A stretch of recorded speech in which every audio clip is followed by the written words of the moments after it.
ನಮಸ್ಕಾರ. ಗುರುಭ್ಯೋ ನಮಃ. ಹರಿ ಓಂ. ನಾನು ನಿಮ್ಮ ಪ್ರೀತಿಯ ಸಾಯಿ ಕೃಷ್ಣನ್ ಗುರೂಜಿ.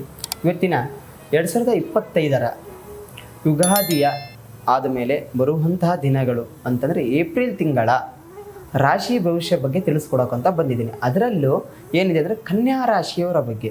ಕನ್ಯಾ ರಾಶಿಯವರಿಗೆ ನಾನು ಇಂದಿನ ಸಂಚಿಕೆಯಲ್ಲಿ ತಿಳಿಸ್ಕೊಟ್ಟಿದ್ದೀನಿ. ಸ್ವಲ್ಪ ಸಂಕಷ್ಟಗಳನ್ನು ತುಂಬ ಇದೆ ಕನ್ಯಾ ರಾಶಿಯವರಿಗೆ. ಅದನ್ನು ನೀವು ಅರ್ಥ ಮಾಡ್ಕೋಬೇಕು. ಯಾವ ರೀತಿ ಅಂತಂದರೆ ಆರೋಗ್ಯದಲ್ಲಿ ಯಾವ ರೀತಿ ಇದೆ, ಮತ್ತು ಹಣಕಾಸಿನಲ್ಲಿ ಯಾವ ರೀತಿಯಲ್ಲಿದೆ, ಉದ್ಯೋಗದಲ್ಲಿ ಯಾವ ರೀತಿಯಲ್ಲಿದೆ ಅಂತ ನಾನು ತಿಳಿಸ್ಕೊಡೋಕೆ ಬಂದಿದ್ದೀನಿ.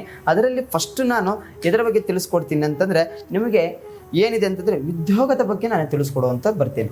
ಮಾನಸಿಕವಾದಂಥ ಒತ್ತಡಗಳನ್ನೋದು ನಿಮಗೆ ಸಾಕಷ್ಟು ಆಗುತ್ತೆ.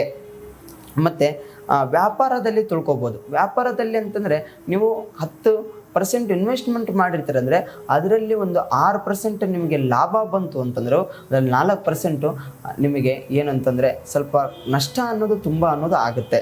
ಮತ್ತು ಶಿಕ್ಷಣದಲ್ಲಿ ನೋಡ್ತು ಅಂತಂದರೆ ಶಿಕ್ಷಣದಲ್ಲಿ ಅಂತಂದರೆ ಓದುವಂತಹ ವಿಚಾರ, ಶಿಕ್ಷಣದ ವಿಚಾರ ಅಂತಂದರೆ ಓದುವಂತಹ ವಿದ್ಯಾರ್ಥಿಗಳಿಗೆ ಏನು ಅಂತಂತಂದರೆ ಸ್ವಲ್ಪ ಕಾನ್ಫಿಡೆಂಟಾಗಿ ಓದೋದ್ರಿಂದ ಸ್ವಲ್ಪ ನಿಮಗೆ ತಲೆಗೆ ಸ್ವಲ್ಪ ನೀವು ಕೇರ್ಲೆಸ್ ಅನ್ನೋದು ಮಾಡ್ತು ಅಂದರೆ ನೀವು ಓದುವಂಥದ್ದು ನಿಮಗೆ ತಲೆಗೆ ಹತ್ತುವುದಿಲ್ಲ. ಆ ಥರ ಸಮಸ್ಯೆಗಳು ಅನ್ನೋದು ನಿಮಗೆ ಆಗುತ್ತೆ. ಮತ್ತು ಪ್ರೀತಿಯ ವಿಚಾರ ಆಗಿರ್ಬೋದು. ಪ್ರೀತಿಯ ವಿಚಾರ ಅಂದರೆ ಗಂಡ ಹೆಂಡತಿಯ ವಿಚಾರಗಳು ನೋಡ್ಬೋದು.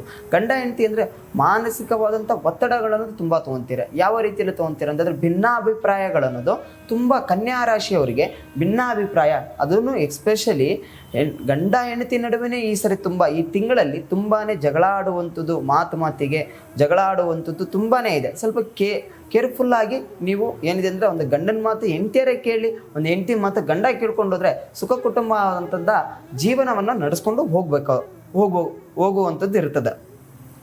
ಮತ್ತು ನಿಮಗೆ ಆರ್ಥಿಕ ಸ್ಥಿತಿ ಯಾವ ರೀತಿ ಇದೆ ಅಂತಂದರೆ 10 ರೂಪಾಯಿ ನೀವು ದುಡಿಯುವಂಥದ್ದು ಇತ್ತು ಅಂತಂದರೆ 100 ರೂಪಾಯಿ ನಿಮಗೆ ಲಾಭ ಅನ್ನೋದು ಬರುತ್ತೆ. ಅದನ್ನು ನೀವು ಎಲ್ಲಿ ಖರ್ಚು ಮಾಡ್ತೀರ ಅಂತಂದರೆ ಆರೋಗ್ಯ ಸಮಸ್ಯೆದಲ್ಲಿ ನೀವು ಖರ್ಚು ಮಾಡುವಂಥದ್ದು ಬರುತ್ತೆ. ಅದು ಆರೋಗ್ಯ ಸಮಸ್ಯೆದಲ್ಲಿ ಯಾವ ಥರ ಅಂತಂದರೆ ಅದರಲ್ಲೂ ಆರೋಗ್ಯ ಸಮಸ್ಯೆ ನಿಮಗೆ ಕಾಡೋದಿಲ್ಲ, ಕನ್ಯಾ ರಾಶಿಯವ್ರಿಗೆ ಕಾಡೋದಿಲ್ಲ. ಅದರಲ್ಲೂ ನಿಮಗೆ ನೀವು ಟಾರ್ಗೆಟ್ ಆಗುವಂಥದ್ದು ಯಾವ ರೀತಿ ಅಂದರೆ ನಿಮ್ಮ ಮನೆಯಲ್ಲಿ ಹಿರಿಯ ವ್ಯಕ್ತಿಗಳನ್ನು ಇರ್ತಾರೆ. ಹಿರಿಯ ವ್ಯಕ್ತಿಗಳು ಅಂತಂದರೆ ಯಾರು? ತಂದೆ ತಾಯಿಯವರ ಮೇಲೆ. ತಂದೆ ತಾಯಿಯವರಿಗೆ ಒಂದು ದಿನ ಮನೆಯಲ್ಲಿತ್ತು ಅಂತಂದರೆ 4 ದಿನಕ್ಕೆ ಹಾಸ್ಪಿಟ್ಲ್ ಇರುವಂಥ ವಿಚಾರಗಳು ಬರ್ತದೆ. ಅದರಲ್ಲಿ ತುಂಬಾ ಕೇರ್ಫುಲ್ಲಾಗಿ ಇರಬೇಕು ಕನ್ಯಾ ರಾಶಿಯವರು. ಅದರಲ್ಲಿ ಕನ್ಯಾ ರಾಶಿಯವರಿಂದ ಇಲ್ಲಿ ನಿಮಗೆ ಬರುವಂಥ ಹಣ ಇಲ್ಲಿ ನಿಮಗೆ ಆರೋಗ್ಯ ಸಮಸ್ಯೆಯಲ್ಲಿ ಹೋಗ್ಬಿಡ್ತದೆ.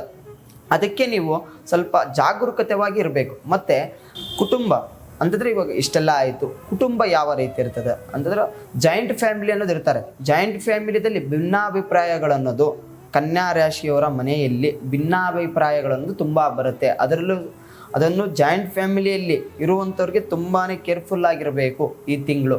ಮತ್ತು ಮನೆಯಲ್ಲಿ ಸಾಕಷ್ಟು ಸಮಸ್ಯೆಗಳನ್ನೋದು ಉಂಟಾಗುತ್ತೆ. ಯಾವ ರೀತಿಯಲ್ಲಿ ಸಮಸ್ಯೆಗಳಾಗ್ತದೆ ಅಂದರೆ ಧನಹಾನಿ, ಜನಹಾನಿ ಅನ್ನೋದು ತುಂಬ ಆಗುತ್ತೆ. ಸ್ವಲ್ಪ ಅದ್ರ ಮೇಲೆ ಸ್ವಲ್ಪ ಕೇರಾಗಿ ಇಟ್ಕೊಂಡಿರಿ. ಸ್ವಲ್ಪ 100 ರೂಪಾಯಿ ದುಡಿಯುವಂಥದ್ದು, ಒಂದು 100 ರೂಪಾಯಿ ದುಡಿಯುವಂಥದ್ರಲ್ಲಿ ಎಲ್ಲನೂ ಖರ್ಚು ಮಾಡೋಕ್ಕಂತ ಹೋಗಬೇಡಿ. ಅದರಲ್ಲಿ 1 ರೂಪಾಯಿ ಅನ್ನೋದು ಸೇವಿಂಗ್ಸ್ ಅನ್ನೋದು ಮಾಡ್ತು ಅಂದರೆ ಬರುವಂಥ ದಿನಗಳಲ್ಲಿ ತುಂಬಾ ಒಳ್ಳೆಯದಾಗುವಂಥದ್ದು ಇದೆ ಕನ್ಯಾ ರಾಶಿಯವರಿಗೆ. ಇದಕ್ಕೆಲ್ಲ ಇಷ್ಟೆಲ್ಲ ಸಮಸ್ಯೆಗಳಿದೆ ಗುರುಗಳೇ, ಇದಕ್ಕೊಂದು ಪರಿಹಾರದ ಮಾರ್ಗ ತಿಳಿಸಿ ಅಂತಂದರೆ ಏನಂತೆ, ನಿಮ್ಮ ರಾಶಿಯ ಅಧಿಪತಿ ಬುಧ ಆಗಿರ್ತಾನೆ. ಆ ರಾಶಿಯ ಅಧಿಪತಿಯ ಬುಧನ ಮಂತ್ರ, ಬೀಜ ಮಂತ್ರ ಅನ್ನೋದು ಬರುತ್ತೆ. ಬೀಜ ಮಂತ್ರವನ್ನು ಪ್ರಾರ್ಥನೆ ಮಾಡುವುದರಿಂದ ನಿಮಗೆಲ್ಲ ಬರುವಂಥ ಸಮಸ್ಯೆಗಳಿಗೆ ತುಂಬಾ ಏನಂತಂದರೆ ಸಮಸ್ಯೆಗಳು 100 ಬಂತಂದ್ರು ಅದರಲ್ಲಿ ಒಂದು 2 ಅನ್ನೋದು ಪರಿಹಾರ ಅನ್ನೋದು ಆಗ್ತದೆ. ಆ ನಿಮ್ಮ ಬುಧನ ಬೀಜ ಮಂತ್ರವನ್ನು ನೀವು ಹೇಳೋದ್ರಿಂದ ತುಂಬಾ ಒಳ್ಳೆಯದಾಗುತ್ತೆ. ನಮಸ್ಕಾರಗಳು. ಒಳ್ಳೆಯದಾಗಲಿ ಎಲ್ಲರಿಗೂ.